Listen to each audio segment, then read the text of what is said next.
Assalamualaikum warahmatullahi wabarakatuh. Salam sejahtera bagi kita semua. Om Swastiastu, Namo Buddhaya, salam kebajikan. Sebelum kita mulai kegiatan pembelajaran pada hari ini, marilah kita berdoa menurut agama dan kepercayaan masing-masing. Berdoa dimulai. Selesai? Halo, apa kabar semuanya? Semoga kita dalam keadaan sehat selalu hari ini. Untuk absensi pada pertemuan kali ini, kita akan melakukan di akhir sekaligus kalian mengisi evaluasi yang telah saya siapkan. Pada pertemuan hari ini, kita akan mempelajari materi bidang pandang dan sudut pandang pada mata pelajaran desain grafis percetakan untuk SMK jurusan multimedia. Sebelumnya, Ibu sudah mengutip sebuah kalimat dari Benjamin Franklin yang berisi, Anda mungkin bisa menunda waktu, tapi waktu tidak akan menunggu. Yang berarti, waktu terus berjalan tanpa henti, yaitu mengingatkan kita bahwa setiap momen yang kita tunda adalah kesempatan yang hilang dan penting untuk mengambil langkah dan bertindak sebelum terlambat. Waktu tidak akan berhenti untuk menunggu kita siap, jadi lebih baik kita tidak menunda-nunda apa yang ingin kita capai. Pada kompetensi dasar 4.13 mengambil gambar sesuai bidang pandang dan sudut pandang, terdapat dua indikator pencapaian kompetensi dasar, yaitu menjelaskan apa saja bidang pandang dan sudut pandang, menjelaskan tools-tools yang digunakan dalam desain grafis percetakan. Apakah kalian tahu yang dimaksud dengan bidang pandang dan sudut pandang? Lalu, apa saja teknik pengambilan gambar yang sesuai dengan bidang pandang dan sudut pandang? Baiklah, mari kita bahas bersama-sama dan tetap semangat untuk mengikuti kegiatan pembelajaran kita pada hari ini. Materi yang pertama yaitu pengertian bidang pandang dan sudut pandang. Bidang pandang adalah seberapa luas area yang dapat terlihat dari satu posisi tetap. Sering digunakan dalam fotografi atau optik untuk menunjukkan luas pandang. Sedangkan sudut pandang adalah perspektif atau posisi dari mana seorang melihat suatu objek atau situasi, baik secara fisik maupun dalam konteks naratif, seperti sudut pandang orang pertama atau ketiga dalam sebuah cerita. Lalu teknik pengambilan gambar. Pada bidang gambar terdapat 3 teknik.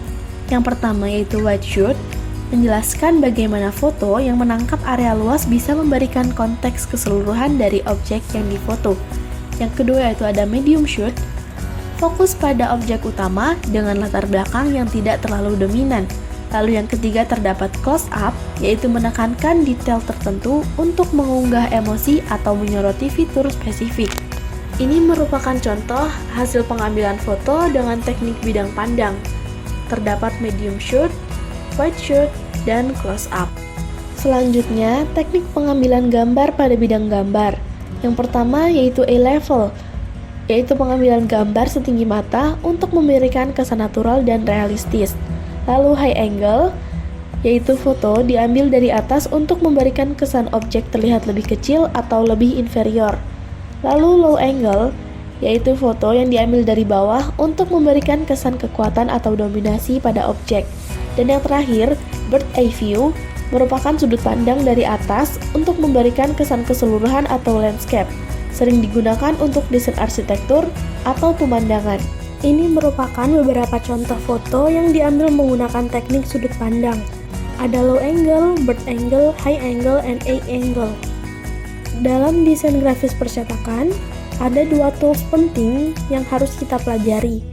Yang pertama yaitu alat pengambilan gambar. Biasanya kita mengambil gambar menggunakan kamera DSLR, mirrorless, atau smartphone dengan fitur yang baik. Lalu software yang digunakan, biasanya kita menggunakan Adobe Photoshop, Adobe Lightroom untuk mengedit foto, misalnya mengatur pencahayaan atau memperbaiki perspektif. Baiklah, itu saja materi kita pada pertemuan kali ini. Jadi kesimpulan dari bidang pandang dan sudut pandang, yaitu bidang pandang merupakan seberapa luas area yang bisa kita lihat dari satu titik. Seperti dalam fotografi, ini membantu menampilkan elemen desain dengan jelas dan seimbang. Sedangkan sudut pandang, yaitu cara kita melihat objek dari posisi tertentu, seperti dari bawah atau atas. Pengaturan sudut pandang yang tepat membuat desain lebih menarik dan bervariasi. Untuk mengukur pemahaman kalian, sekarang kita akan melakukan evaluasi pembelajaran sekaligus absensi menggunakan link Google Form yang telah saya siapkan. Silahkan kalian scan barcode berikut dan kerjakan soal-soal yang ada di dalamnya. Nah, itu tadi materi mengenai mengambil gambar sesuai bidang pandang dan sudut pandang. Untuk materi pada pertemuan selanjutnya, kita akan membahas materi mengatur tata cahaya dalam pengambilan gambar. Saya tutup kegiatan pembelajaran kita pada hari ini. Tetap semangat semuanya. Wassalamualaikum warahmatullahi wabarakatuh. Salam sejahtera bagi kita semua. Om Swastiastu, Namo Buddhaya, salam kebajikan.